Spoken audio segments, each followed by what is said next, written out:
Hey, Julia Barzyk here from Wise Investigator. So I'm here today to talk to you about a document called a research menu. And this is something that I've mentioned in newsletters, I've mentioned in other videos, it's described in one of our longer videos, but I wanted to put it in one place here in a short video. So what is a research menu? A research menu is a document that you can send to a prospective funder. So this could be a program officer or somebody in that type of role.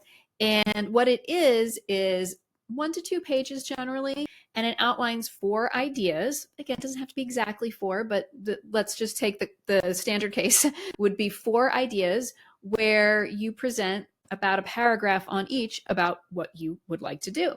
And as for the topics of these ideas, there are going to be 2 that seem to be within the program's focus areas as far as you understand it from whatever you've read about the program or things that you've heard about it, a conversation you had before. So 2 pretty standard fitting topics to that area, again, as you understand it.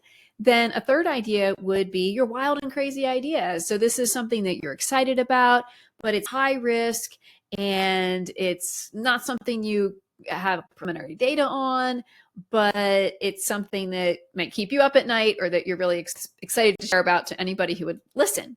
So that would be number 3. And then the 4th idea would be an idea that falls somewhat outside what you understand the program's focus areas to be. So this is a good strategy to accomplish quite a few things that are going to help you get a fruitful conversation going with a funder. Now, what are those? Okay, well, first of all, research menu is relatively easy for you to create because you don't have to go into depth on each of these topics. You certainly have more than one topic that you're interested in. You probably have more than 4, but this gives you a chance to list them and write a little bit about them, but not spend so much time trying to develop them. Another good thing about the document is that it communicates a picture of you and the research that you want to do more fully than just one idea.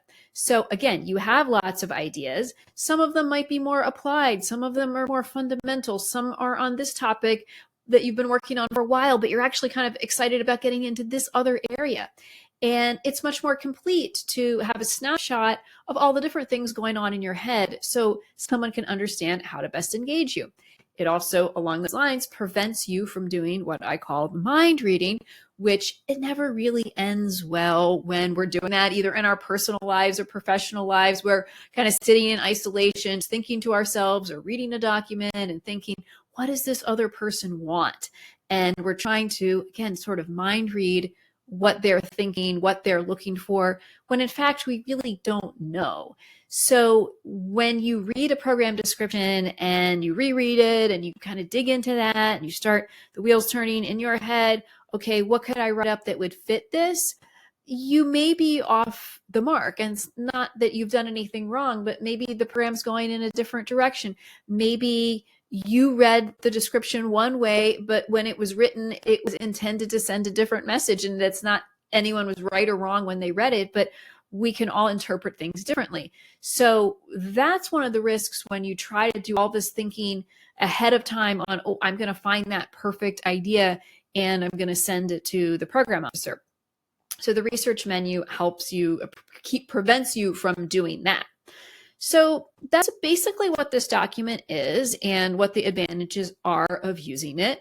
So when you use this might be when you first contact a program officer. I'm not going to get into the whole flow and sequence of everything that can happen when you make these contacts, but let's just say generally here, you might ask for a meeting, they might ask for a white paper, you might be able to send a research menu instead. You might send the research menu the first time you contact them, and they may want a white paper instead of a research menu, and that's fine for you to do if they ask for it, or a white paper can be a very good next step after a conversation on your 4 ideas.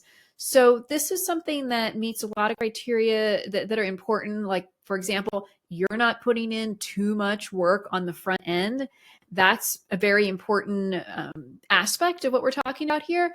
And another one is that you're able to show a more complete picture of who you are as a researcher.